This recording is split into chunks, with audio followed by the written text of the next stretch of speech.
السلام علیکم دوستو، ویڈیو دیکھنے سے پہلے ہمارے اس چینل کو ضرور سبسکرائب کر لیں اور نیچے موجود بیل آئیکن کو بھی ضرور کلک کر لیں تاکہ ہماری ویڈیوز باقاعدگی سے آپ کے پاس موجودہ نام آیا صوفیہ کبیر جامع شریفی استنبول میں واقع ایک تاریخی عبادت گاہ ہے جو ماضی میں یونانی راسخ العقید مسیحی جامع کیتھیڈرل، رومی کیتھولک کیتھیڈرل، عثمانی مسجد اور سیکولر میوزیم کے طور پر استعمال ہوتی تھی۔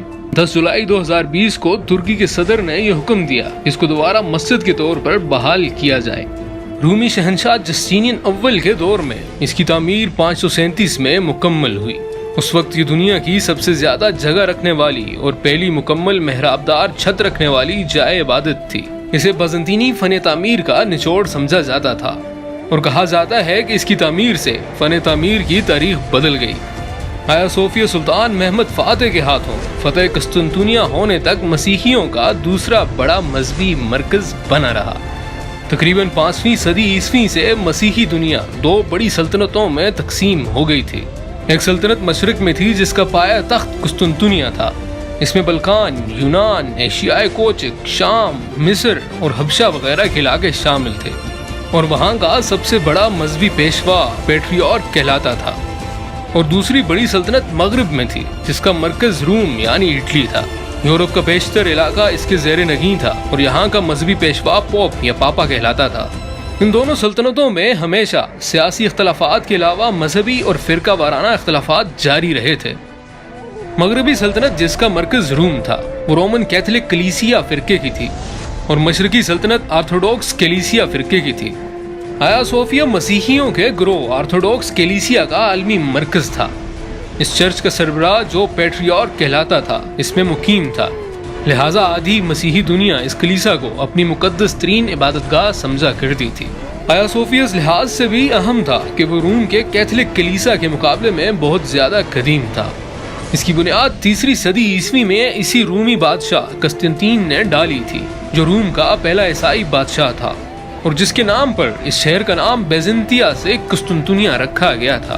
تقریباً 1000 سال تک یہ عمارت اور کلیسا پورے عالم عیسائیت کے مذہبی اور روحانی مرکز کے طور پر استعمال ہوتی رہی۔ مسیحیوں کا یہ عقیدہ بن چکا تھا کہ یہ کلیسا کبھی ان کے قبضے سے نہیں نکلے گا۔ اس عمارت سے ان کی مذہبی اور قلبی لگاؤ کا یہ عالم ہے کہ ابھی بھی آرتھوڈوکس کلیسیا کا سربراہ اپنے نام کے ساتھ سربراہ کلیسیا قسطنطنیہ لکھتا ہے۔ اس کے بعد بات کرتے ہیں آیا صوفیہ کی تعمیر کی۔ قسطنطین نے اس جگہ 360 عیسوی میں ایک لکڑی کا بنا ہوا کلیسا تعمیر کیا تھا۔ 6 صدی میں یہ کلیسا جل گیا اور اسی جگہ قیصر روم جسٹینین اول نے 532 میں اسے پختہ تعمیر کرنا شروع کر دیا اور اس کی تعمیر 5 سال 10 مہینے میں مکمل ہوئی۔ 10,000 معمار اس کی تعمیر میں مصروف رہے اور اس پر 10 لاکھ پاؤنڈ خرچہ آیا۔ اس کی تعمیر میں قیصر نے دنیا کے سب سے انمول سنگ مرمر کا استعمال کیا۔ تعمیر میں دنیا کے خاص مسائل استعمال کیے گئے۔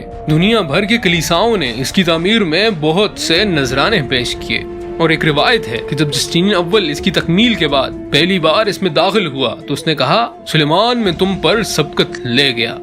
یہ ایک گستاخانہ اور تکبرانہ جملہ تھا۔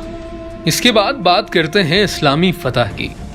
جب 1453 میں عثمانی سلطان محمد فاتح نے قسطنطنیہ کو فتح کیا اور بازنطینیوں کو شکست ہو گئی تو اس شہر کے مذہبی رہنماؤں اور راسخ العقید عیسائیوں نے اس کلیسا میں اس خیال سے پناہ لی تھی کہ کم از کم اس عمارت پر دشمن کا قبضہ نہیں ہو سکے گا، لیکن ترک عثمانی فوج بہت آگے آ چکے تھے اور صوفیہ کلیسا کے دروازے تک پہنچ گئے تھے۔ نہ کوئی فرشتہ آسمان سے نازل ہوا اور نہ رومیوں کی شکست فتح میں تبدیل ہوئی۔ کلیسا میں موجود عیسائیوں کا ہجوم آخری وقت تک کسی غیبی امداد کا منتظر رہا تھا۔ بالآخر سلطان محمد فاتح اندر داخل ہوئے اور سب کے جان و مال اور مذہبی آزادی کی ضمانت دی۔ فتح کے دن فجر کی نماز کے بعد سلطان محمد نے یہ اعلان کیا تھا، انشاءاللہ ہم ظہر کی نماز آیا صوفیہ میں ادا کریں گے۔ چنانچہ اسی دن فتح ہوا اور اس سرزمین پر پہلی نماز ظہر ادا کی گئی اور اس کے بعد پہلا جمعہ بھی اسی میں پڑھا گیا۔ قسطنطنیہ چونکہ سلطان کی طرف سے صلح کی پیشکش کے بعد بزور شمشیر فتح ہوا تھا، اس لیے مسلمان ان کلیساؤں کو باقی رکھنے کے پابند اور مشروط نہ تھے اور اس بڑے چرچ کے ساتھ جو تہمات اور باطل عقیدے وابستہ تھے انہیں بھی ختم کرنا تھا۔ علاوہ ازیں سب سے اہم وجہ یہ ہے کہ آیا صوفیہ چرچ صرف مذہبی رسومات کی عبادت گاہ نہیں تھی بلکہ وہ ایک سیاسی اور عسکری مرکز بھی تھا۔ مسیحی جنگوں کے منصوبہ جات وہیں سے تیار پاتے تھے اور وہاں سے پوپوں کے ذریعے مسیحی حکمران اور بادشاہوں کو متحد کیا جاتا تھا۔ انہی سب وجوہات کی بنا پر سلطان محمد فاتح نے اس چرچ کو مسجد میں تبدیل کرنے کا فیصلہ کر لیا۔ چنانچہ اسے مال کے ذریعے خریدا گیا، اس میں موجود رسموں اور تصاویر کو مٹا دیا گیا اور چھپا دیا گیا اور محراب قبلہ رخ کر دی گئی۔ سلطان نے اس کے میناروں میں بھی اضافہ کیا۔ اس کے بعد یہ مسجد جامعہ آیا صوفیہ کے نام سے مشہور ہو گئی اور سلطنت عثمانیہ کے خاتمے تک تقریباً 500 سال تک 5 وقت کی نماز ادا ہوتی رہی۔ فتح قسطنطنیہ کے بعد وہاں مسلمانوں کی نماز اور اجتماع کے لیے فوری کوئی جمع گاہ اور عبادت گاہ نہ تھی، اسی لیے سلطان نے آرتھوڈاکس کلیسیا کے اس تاریخی مذہبی مرکز کو مسجد بنانے کا ارادہ کیا۔ چنانچہ سلطان نے اس عمارت کو اور آس پاس کی زمین کو اپنے ذاتی مال سے خریدا اور اس کی مکمل قیمت کلیسا کے راہبوں کو دی۔ علاوہ ازیں سلطان نے اس مصرف کے لیے مسلمانوں کے بیت المال سے بھی قیمت نہیں لی، بلکہ طے کردہ پوری قیمت اپنے جیب سے ادا کی اور اس عمارت اور زمین کو مسلمانوں کے مصالح کے لیے وقف کر دیا۔ خرید و فروخت کے دستاویزات آج بھی ترکی کے دارالحکومت انقرہ میں موجود ہیں۔ اس کے بعد بات کرتے ہیں اس کی عمارت کی۔ آیا صوفیہ کے سامنے خوبصورت چمن ہے۔ اس کے بعد اس کا مرکزی دروازہ ہے۔ دروازے کے دونوں طرف وہ پتھر نصب ہیں جہاں پہرہ دار کھڑے ہوتے تھے۔ اندر ایک وسیع ہال ہے جو مربع شکل کا ہے۔ اس کی وسعت شمالاً جنوباً 235 فٹ ہے۔ بیچ کے گنبد کا قطر 107 فٹ اور چھت کی اونچائی 185 فٹ ہے۔ پوری عمارت میں 170 ستون ہیں۔ چاروں کونوں پر مسلمانوں نے 6 ڈھالوں پر اللہ، محمد، ابوبکر، عمر، عثمان اور علی نہایت خوشخط کر کے لکھا ہوا ہے۔ اوپر چھت کی طرف بڑے بڑے خوبصورت روشندان بنے ہوئے ہیں۔ عمارت میں سنگ مرمر کا استعمال کیا گیا تھا۔ بے شمار تختیاں لگی ہوئی ہیں جن پر عربی خط میں لکھا اور نقش و نگار کیا گیا ہے۔ آیا صوفیہ کی عمارت فتح قسطنطنیہ کے بعد 481 سال تک مسجد اور مسلمانوں کی عبادت گاہ رہی ہے، لیکن سلطنت عثمانیہ کے خاتمے کے بعد جب مصطفیٰ کمال اتاترک ترکی کا سربراہ بنا تو اس نے مسجد میں نماز بند کر کے اسے عجائب گھر بنا دیا۔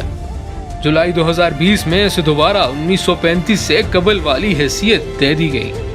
اور آخر میں بات کرتے ہیں اس عمارت کی دوبارہ مسجد میں بحالی کی۔